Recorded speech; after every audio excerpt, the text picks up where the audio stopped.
After a series of controversies, Grizzlies all-star Ja Morant has finally been suspended by the NBA. Of course, the Grizzlies said he's going to sit out a couple games. 2 games turned into 6 games after he went on an Instagram Live dangling a gun in the air, which he now claims is not his, but also doesn't really make a ton of sense. But nevertheless, Ja Morant is now officially on the apology tour. 8-game suspension from the NBA. Went on with Jalen Rose to do a sit-down interview where he says, that's not me, this isn't who I am, I'm trying to make myself a better person, all of this.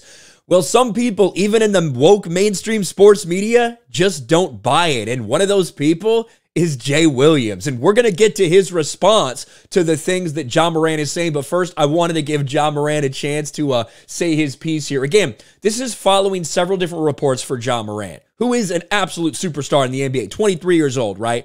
But over the summer, he gets into a fist fight with some kid, punches him a dozen times in the head, some 17-year-old kid who was over at his house playing a pickup game of basketball.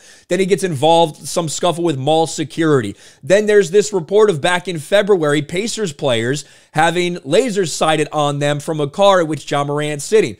Was that from a firearm? Was it just a laser pointer? Who knows, right?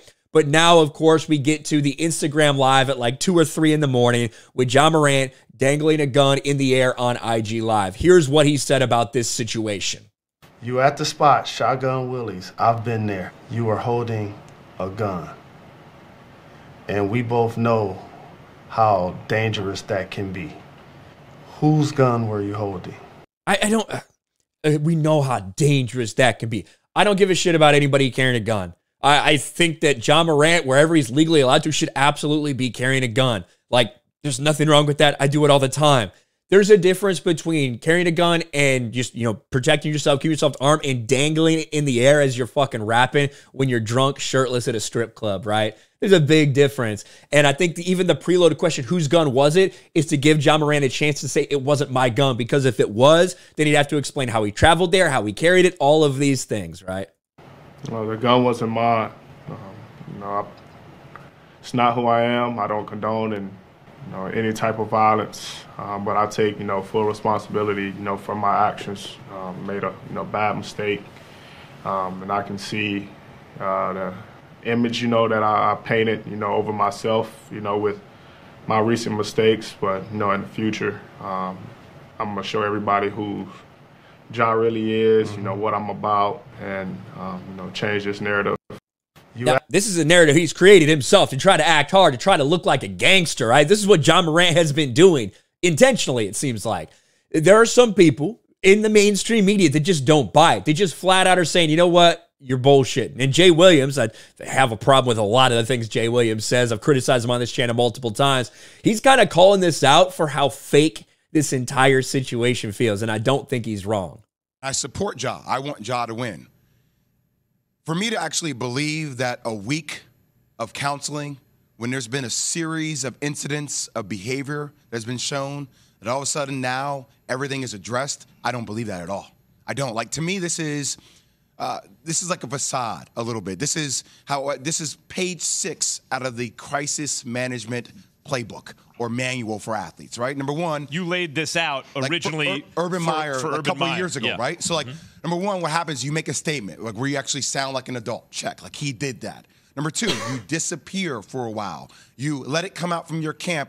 I'm receiving help, like him actually going to rehab, which going down to Florida, if somebody comes over to your house, you're trying to reflect for a week or so, okay. And then you kind of initiate coming back. You do a meeting with Adam Silver, you talk it through. And then you do a sit down, right? And you kind of show remorse and you talk about what you've learned. And then you try to get back to playing your sport. But that doesn't make me truly believe that you have truly learned and that there are habits that all of a sudden are going to be changed. I hope they're going to be changed. But it's almost like it feels like a facade. It feels like they hit fast forward. Yeah, like they're going through it, but they're not skipping it. They're doing what you said, but they're doing it very fast. Very fast. Yeah. It's like, well, you just went through 20 pages of the manual and like, hold on a second. Like, usually when you check into a rehab where you're going through stress or anxiety, that's like a 20, 25-day process. He's not wrong with what he's saying. It feels fake as shit.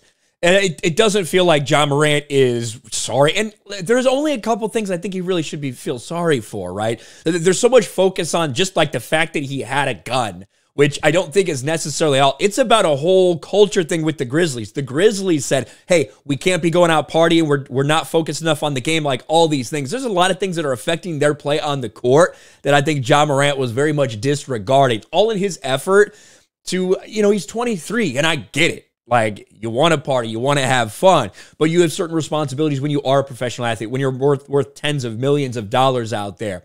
And Ja Morant wanted to act like a fucking thug. He wanted to act like a gangster. And now he has got caught in all these different ways. And now it does feel like he's trying to hit fast forward, right? Like he's like, I was in a bad headspace. And I'm getting counseling now and all this stuff. And it just feels fake as shit.